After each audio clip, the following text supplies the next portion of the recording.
जहां राम मंदिर चढ़ावा चोरी मामले में अब चढ़ावा चोरी केस में एसआईटी की जांच तेज होती नजर आ रही है। ट्रस्ट के 5 साल के ऑडिट की जांच होगी। 5 साल के ऑडिट का फिर से ऑडिट होगा और ट्रस्ट के हर लेन देन की बारीकी से जांच की जाएगी।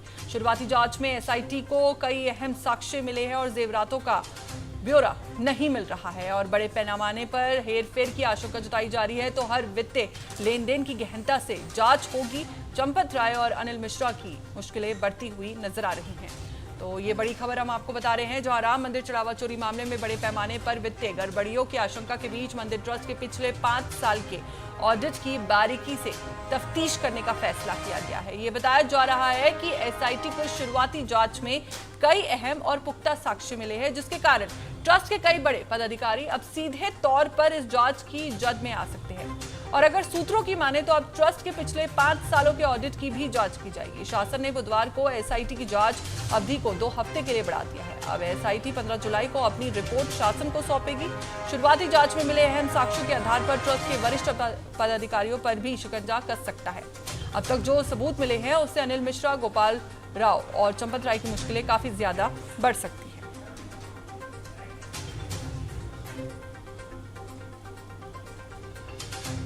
तो 5 साल के ऑडिट का फिर से एक बार ऑडिट हो सकता है। ट्रस्ट के हर लेन देन की बारीकी से जांच की जाएगी और शुरुआती जांच में एसआईटी को अहम साक्ष्य मिले हैं।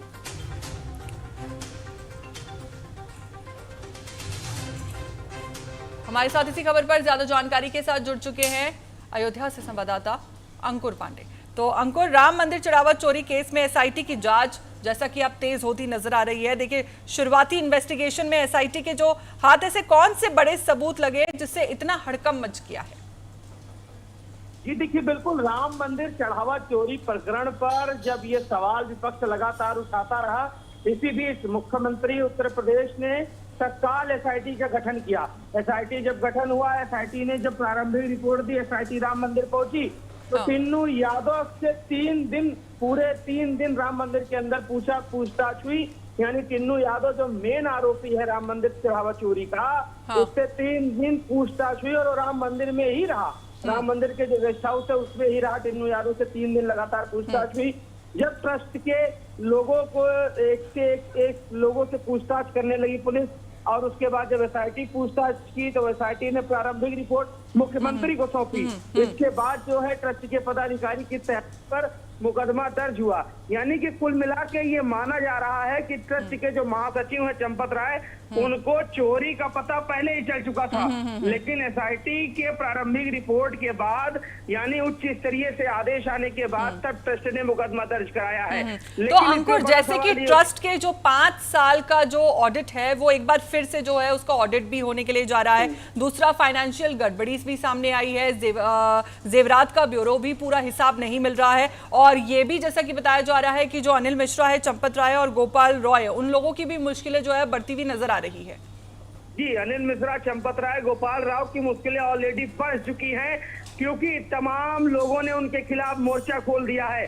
आज अधिवक्ता संघ 11 बजे राम जन्मभूमि थाने पहुंचेगा। गोपाल राव, चंपत राय और अनिल मिश्रा के खिलाफ एप्लीकेशन देगा मुकदमा दर्ज करने के लिए। अगर इनके खिलाफ मुकदमा दर्ज नहीं होता है तो अधिवक्ताओं ने कड़ी चेतावनी दी है। इसके पहले अधिवक्ता संघ ने बैठक में कहा था कि 3 दिन के अंदर गोपाल राव, चंपत राय, अनिल मिश्रा अयोध्या छोड़ दें, नहीं तो इनके खिलाफ हम लोग कार्रवाई करेंगे।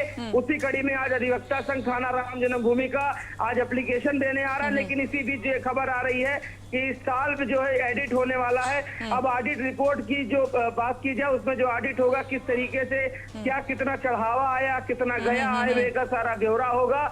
और महम भूमिका इसमें जो है, जो कोषाध्यक्ष है राम जन्मभूमि ट्रस्ट के गोविंद देव गिरी जी महाराज, क्योंकि लगातार उन पर भी सवाल उठ रहे हैं, क्योंकि कोषगार का सारी जिम्मेदारी गोविंद देवगिरी जी के पास है। तो आखिर जो चोरी हुई थी गोविंद देवगिरी जी की जो स्थिति परिस्थिति वो संदिग्ध बताई जा रही है। लेकिन अब यूं माना जा रहा है ये जो ऑडिट होना है, क्योंकि ट्रस्ट के 3 पदाधिकारियों ने 2 पदाधिकारियों ने इस्तीफा दे दिया है।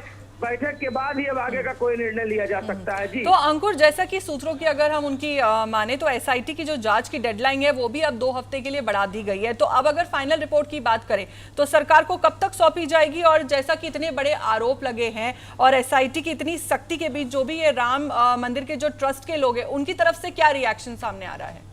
जी देखिए, ये बिल्कुल ये बताया जा रहा है कि जुलाई के दूसरे हफ्ते में कभी भी जो है ये एसआईटी जो है मुख्यमंत्री को ये रिपोर्ट सौंप सकती है।